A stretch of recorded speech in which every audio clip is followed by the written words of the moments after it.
নমস্কার, news Asia চ্যানেলে আপনাদের স্বাগত। আরজি করে যে ডাক্তার খুন ধর্ষণ হওয়ার পরে তার মৃত্যু হলো এবং জঘন্যভাবে তাকে পৈশাচিকভাবে তাকে যে সমস্ত অত্যাচার করা হয়েছে, যে বিষয়টা আমরা লক্ষ্য করলাম, তার পরিপ্রেক্ষিতে মুখ্যমন্ত্রী মমতা বন্দ্যোপাধ্যায়ের যে আশ্বাস মানুষের কাছে দিয়েছিলেন, সেই আশ্বাস মানুষ কি বিশ্বাস করেছেন? না, মানুষ কিন্তু বিশ্বাস করেন। কেন মমতা বন্দ্যোপাধ্যায়ের যে আশ্বাস সেইটা মানুষের কাছে বিশ্বাসযোগ্যতায় যাচ্ছে না বা বিশ্বাস হচ্ছে না, এইটা কিন্তু বড় প্রশ্ন কিন্তু দেখা দিয়েছে। অতএব এখানে দাঁড়িয়ে মমতা বন্দ্যোপাধ্যায় যে রাজ্যের মুখ্যমন্ত্রী, তিনি সাধারণ মানুষ এবং ডাক্তারের উদ্দেশ্যে, পশ্চিমবঙ্গের ডাক্তারদের উদ্দেশ্যে একটা বার্তা দেওয়ার চেষ্টা করেছিলেন যে যদি পুলিশ এই তদন্ত ঠিকঠাক না করতে পারে তার সিবিআইয়ের কাছে সেটা দেওয়া হবে। কিন্তু তার যে সেই আশ্বাস বাণী, সেটা মানুষের কাছে বিশ্বাসযোগ্য হয়নি। সেটা আমরা লক্ষ্য করলাম কলকাতা হাইকোর্টের রায়ের মধ্যে দিয়ে। এবং সেখানে নির্যাতিতা যে মেয়েটি, তার পরিবারের পক্ষ থেকে সরাসরি হাইকোর্টে যেভাবে অভিযোগ করা হয়েছে যে পুলিশ ঠিকমতো কাজ করছে না, পুলিশের হাতে তদন্ত থাকলে তদন্ত ঠিকমতো হবে না, সেটা সঠিকভাবে প্রমাণিত হলো। এবং হাইকোর্টের যে রায় আমরা লক্ষ্য করলাম, সেখানে পরিষ্কার হয়ে গেল।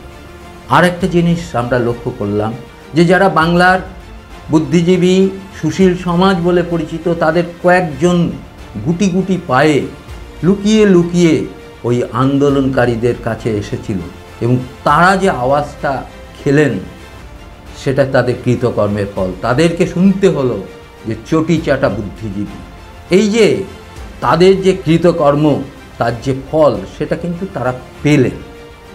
পাশাপাশি তৃণজীবীদের একটা অংশ যেভাবে সোশ্যাল মিডিয়াতে যে সমস্ত পোস্ট করছেন, এটা থেকে যেটা বোঝা যাচ্ছে যে তারা ওই বাম আমলে কী হয়েছে, ডান আমলে কী হয়েছে, উত্তরপ্রদেশে কী হয়েছে, মধ্যপ্রদেশে কী হয়েছে, সেই সমস্ত ঘটনার পরিপ্রেক্ষিতে এখানে যেটা হবে সেটাকে মেনে নেওয়ার মতন একটা পরিবেশ তারা সৃষ্টি করতে চাইছেন। এটা সঠিক নয়।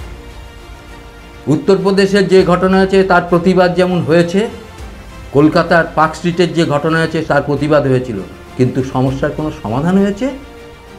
বিচার পেয়েছে? কামদুনির ঘটনায় সঠিকভাবে বিচার হয়েছে? চোপড়ার ঘটনায় বিচার হয়েছে? কোচবিহারের ঘটনায় বিচার হয়েছে? সন্দেশখালির ঘটনায় বিচার হয়েছে? হয়নি। তাহলে এইভাবে যদি চলতে থাকে, মহিলারা নিরাপত্তাহীনতায় আজকে যারা ভুগছেন, এটা পরপর যারা ঘটছে, তারপরে পুলিশ প্রশাসনের ওপরে সাধারণ মানুষের যে বিশ্বাস, সেইটাকে নষ্ট করছে কারা? আমাদের পুলিশ প্রশাসন তো এতটা নড়বড়ে নয়, আমাদের পুলিশের তদন্ত তো এতটা খারাপ নয়, ছিলও না, কিন্তু কি করে এটা হলো, এইটা কিন্তু লক্ষণীয়। দ্বিতীয় হচ্ছে, সেই ডাক্তার সমাজের ওপরেই পুলিশ আবার গিয়ে চুলের মুঠি ধরে যেভাবে অত্যাচার করলেন, এটাও কি এই সুষ্ঠু, এই সুন্দর সমাজের পক্ষে সঠিক? অতএব এই প্রশ্নগুলো কিন্তু উঠছে। ফলে ভাতাজীবীদের যেমন একটা বার্তা দেওয়া হলো, তারা কি ধরনের মানসিকতা বলতে পারেন? যারা বড় বড় ভালো গান লিখতেন, প্রতিবাদী গান যারা রচনা করতেন, তারা চুপ করে বসে আছেন। একজন খেলোয়াড়, ক্রিকেট খেলোয়াড়, তার মন্তব্য লক্ষ্য করার বিষয়, তিনি মন্তব্য করতে পারেন। একজন সাংসদ, সে কিভাবে মন্তব্য করছেন, একটা দায়িত্বশীল ব্যক্তি হিসাবে যেটা করণীয় কথা, এদের সেই দায়িত্ববোধই নেই, এরকম একটা মন্তব্য করছে। এর পরিপ্রেক্ষিতে সাধারণ মানুষ খেপে যাচ্ছে। এই আন্দোলন কিন্তু বাঁধ ভাড়া আন্দোলনে চলে যেতে পারে, এই আন্দোলনের অভিমুখ অন্যদিকে ঘুরে যেতে পারে। এটা কিন্তু আজকে ভাবার সময় এসেছে। কিন্তু যারা তৃণমূল করছেন, তাদের একটা অংশ যে সমস্ত মন্তব্য সঠিক নয়।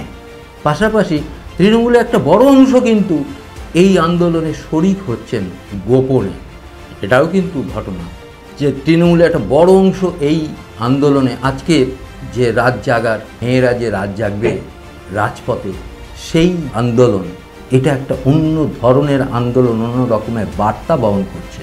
এই বার্তাটা যখন সাধারণ মানুষের মধ্যে যেভাবে ঢুকে গেছে, এবং সেই সাধারণ মানুষ যেভাবে আজকে বাঁধ ভাঙা যে আন্দোলনে সামিল হবে এটা বলার অপেক্ষা রাখে না। অতএব এখানেই মুখ্যমন্ত্রী মমতা বন্দ্যোপাধ্যায় কিন্তু আজকের পর থেকে তার স্ট্র্যাটেজি, তার সিদ্ধান্ত অনেক পরিবর্তন করার দরকার আছে। তার কারণ পশ্চিমবঙ্গে যেভাবে যে ব্যবস্থা চলছে এবং এই যে যারা দোষী তাদেরকে আড়াল করার যে একটা প্রচেষ্টা সাংঘাতিকভাবে চলছে, সেটা কেন? তাহলে কারা জড়িয়ে আছে? তাদেরকে কেন আড়াল করা হচ্ছে? কি স্বার্থ সরকারের, কি স্বার্থ পুলিশের, কি স্বার্থ তৃণমূল নেতাদের যে যারা দোষী তাদের আড়াল করার চেষ্টা করা হচ্ছে? যদি আড়াল না করা হতো তাহলে পুলিশ সঙ্গে সঙ্গে ব্যবস্থা নিতে পারতেন। সেটা না নিয়ে যেখান থেকে পুলিশ তদন্ত শুরু করেছে তারপরে একজনকে মাত্র গ্রেপ্তার করেছে, বাকি কাউকে ডেকে থানায় ডেকে তাদের সঙ্গে তদন্ত করা হয়নি। তাদের যেমন প্রিন্সিপাল যিনি ছিলেন তার রেকর্ড করা হয়নি, তার ভয় তার সঙ্গে কথা বলা হয়নি। এটা কি হয় নাকি? এটা তদন্তের একটা অংশ তো। দ্বিতীয়ত যেখানে এই ঘটনাটা ঘটেছে তার পাশে যে ভাঙচুর করা হচ্ছে, এটা তো যথাযথ নয়। এটা সাধারণ মানুষের কাছে অন্য বার্তা পৌঁছে গেল। অতএব আমরা যেটা লক্ষ্য করলাম যে সাধারণ মানুষ মুখ্যমন্ত্রীর যে বার্তা বা মুখ্যমন্ত্রীর যে আশ্বাস সেটাকে কিন্তু গ্রহণ করেনি, এবং যার ফলে তারা রাজপথে নামতে শুরু করেছে। এই আন্দোলন কোথায় গিয়ে ঠেকবে সেটা কিন্তু দেখার বিষয় আছে। দেখুন, একটা বিষয় খুব খেয়াল করার বিষয় যে এর আগে শিক্ষা, খাদ্য, শিক্ষায় যে দুর্নীতি, ব্যাপক হারে দুর্নীতি, খাদ্যে যে বিরাট দুর্নীতি, এখন খাদ্যমন্ত্রী জেলে, প্রাক্তন খাদ্যমন্ত্রী জেলে রয়েছেন, প্রাক্তন শিক্ষামন্ত্রী জেলে রয়েছেন। এইবারে দেখুন এই স্বাস্থ্যেও সেই দুর্নীতি প্রকটভাবে দেখা দেয়। একটা রাজ্যের মেরুদণ্ড বলতে যেটা হয় তার মধ্যে তিনটে বিষয় খুব সাংঘাতিকভাবে রয়েছে, সেটা হচ্ছে শিক্ষা, স্বাস্থ্য এবং খাদ্য। এই তিনটে ক্ষেত্রেই যে দুর্নীতি আমরা লক্ষ্য করলাম, এটা কিন্তু একটা রাজ্যের আর পক্ষে খুবই ভয়াবহ।